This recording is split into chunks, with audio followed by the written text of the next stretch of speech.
क्या आपको लगता है कि शादी के बाद ज़िंदगी की सिर्फ़ खुशियों से भरी होती है? ऐसा नहीं होता, हर किसी के साथ ऐसा नहीं होता। आज मैं आपको एक ऐसी सच्ची कहानी बताने जा रही हूँ जो मेरे खुद के फैमिली मेंबर की है, जिसमें इतनी सच्चाई और इतनी हकीकत है, जो न जाने आप कितनी औरतों से रिलेट करेंगे, शायद वो आप भी हो सकती हैं या आपके परिवार में कोई और भी हो सकती है।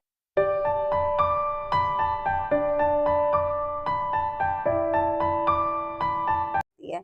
तो नमस्ते, मैं हूँ नेहा, आपकी बहन। ज़िंदगी में एक नई दिशा दिखाने आई हूँ और आशा करती हूँ कि आप सब अच्छे ही होंगे। कि मेरे परिवार में, मेरे रिलेशन में लगते हैं, उनकी शादी हुई थी और उनके माँ-बाप ने उनकी शादी एक सरकारी नौकरी वाले लड़के से कराई थी।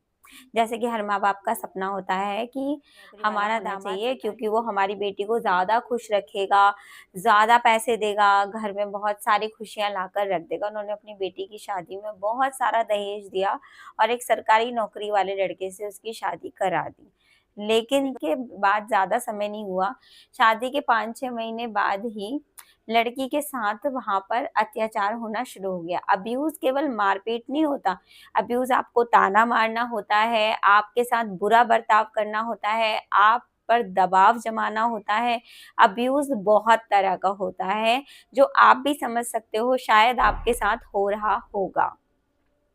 उनके साथ जब ये सब होने लग गया, कई साल उनकी सास ने, उनके परिवार ने उनको दुखी रखा और उनका पति बाहर जाकर रहता था क्योंकि उसकी गवर्नमेंट जॉब थी और वो अपने बीवी बच्चों को कभी लेकर नहीं जाता था अपने साथ में। जब उनके बच्चे बड़े हुए, तो उन्होंने अपनी इच्छाएँ सोचो कि बच्चे पालने तक उन्होंने अपनी कितनी इच्छाओं को मारा होगा, पति के साथ रहना, पति आ रहा है बस ठीक है।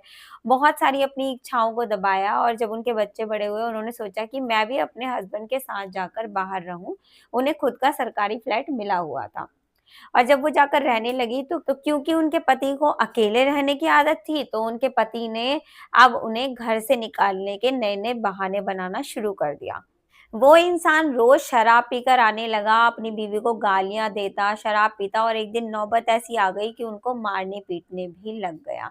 लेकिन मैं आपसे ना ये कहानी पता है सिर्फ़ इसलिए बता रही हूँ कि न जाने आपके जैसी, मेरे जैसी न जाने कितनी औरतों की ये सच्ची कहानी है, जो कभी भी अपने बारे में आवाज़ नहीं उठाती, किसी को नहीं बताती हैं और अपनी समस्याओं को लेकर अंदर ही अंदर घुटती रहती हैं। इसके अलावा न जाने मैं बता भी नहीं सकती, अगर एक इंसान अपने परिवार में ही नज़र उठाए, मुझे 3-4 लोग ऐसे दिख जाते हैं जिनके साथ इतना गलत व्यवहार हो रहा है, तो इस समाज में न जाने ऐसी कितनी ही औरतें होंगी।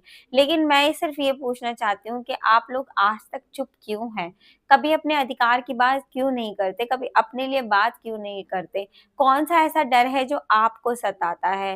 फाइनेंशियल डर आपको सताता होगा, किसी के सपोर्ट ना करने का डर आपको सताता होगा, आपको ऐसा लगता होगा कि अगर मैंने पति को छोड़कर चली गई तो मेरा क्या होगा?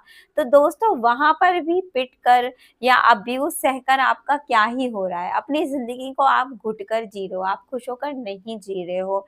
इस चीज़ को आपने कभी नहीं समझा। अपनी लाइफ़ के लिए आपको स्टैंड लेना पड़ेगा, कोई और स्टैंड लेने नहीं आएगा। माँ-बाप भी एक पॉइंट तक साथ देंगे, उसके बाद बोल देंगे कि अब अपना तुम देखो, हमें कोई मतलब नहीं है, हमने तुम्हारी शादी कर दी। ऐसे न जाने कितनी औरतों के साथ हुआ है, जिन्होंने सुसाइड कर ली, जिन्हों को जलाकर मार दिया गया है, जिन्होंने अपनी ज़िंदगी काट दी सिर्फ़ अत्याचार को सहते-सहते। हर रोज़ हज़ारों महिलाएँ अपने घर में चुप होकर, बहुत शांत होकर अपने अंदर घुटन भरकर ही लड़ती रहती हैं। ना तो उनकी आवाज़ कोई सुनने वाला होता है और ना ही कोई समझने वाला होता है। शादी के बाद अगर आपके अस्तित्व, आपके सपने, आपके वजूद को दबा दिया गया है, तो वो कौन-सा प्यार है? वो प्यार नहीं है, वो ज़ुल्म है, जो आपके ऊपर हो रहा है। और आप में से न जाने कितनी औरतें तो ऐसी हैं, जो बेचारी ये सोचती रहती हैं कि मेरी गलती है क्या? मैंने आखिर ऐसा क्या किया है? मुझसे कौन-सी गलती हुई है? मैं सिर्फ़ आपको यहाँ पर ये बताने आई हूँ कि अपने लिए आवाज़ उठाना गलत नहीं होता, अपने लिए बोलना गलत नहीं होता है। अगर आप आवाज़ उठाएँगे, आप बोलेंगे तो न जाने आपको कितनी मदद मिल सकती है, न जाने आप जैसी कितनी और महिलाएँ हैं, जो आपको देखकर अपने जीवन को सुरक्षित कर पाएँगी। आप किसी की पत्नी, किसी की बेटी, किसी की भाभी होने से पहले आप एक इंसान हैं। आप एक इज़्ज़त डिजर्व करती हो, आप एक रिस्पेक्ट डिजर्व करती हो। तो जब शादी के बाद आपके साथ गलत हो रहा है तो आप ये कैसे कह के बैठ जाती हो कि ये तो मेरी किस्मत है? किस्मत क्या ऐसे ही सबको भगवान लिख कर देता है, या दुनिया में भगवान ने 80% औरतों की किस्मत ऐसी लिखी है? नहीं, ये समाज ने हम लोगों के साथ बना दिया है। आपको इस लूप से निकलना पड़ेगा, समझना पड़ेगा कि ये किस्मत नहीं है, ये किस्मत तो आप खुद बना रहे हो अपनी, क्योंकि आप अपने लिए स्टैंड ही नहीं ले रहे। आप अपनी ज़िंदगी में क्या बर्दाश्त कर रहे हो, उस चीज़ को ज़रूर बताइएगा। और दोस्तों, मेरा व्हाट्सएप चैनल लिंक मैंने डिस्क्रिप्शन में दिया है, वुमेन पावर के नाम से है, जहाँ पर आप मुझसे अपनी परेशानी के बारे में डिस्कस कर सकते हो, हम समझ सकते हैं। और हाँ, मैं आपको आगे बढ़ने में, अगर आप ज़िंदगी में कुछ करना चाहती हो, बिज़नेस करना चाहती हो, या आप कोई यूट्यूब चैनल कमाना चाहती हो पैसा, तो हम आपको कमाने के रास्ते भी दिखाएँगे।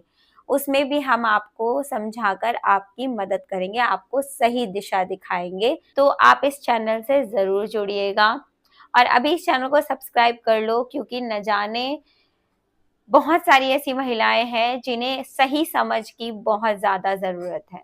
मेरा सिर्फ़ मिशन इतना है कि इस दुनिया में जितनी भी औरतों के साथ अब्यूज़ हो रहा है, मैं उनमें से कम कुछ को तो सेव कर पाऊँ, कुछ की लाइफ़ को तो अच्छा कर पाऊँ। तो दोस्तों, मेरी मदद कीजिए। अगर इस मिशन में आप मेरे साथ शामिल होना चाहती हैं तो इस चैनल को सब्सक्राइब कर लीजिए।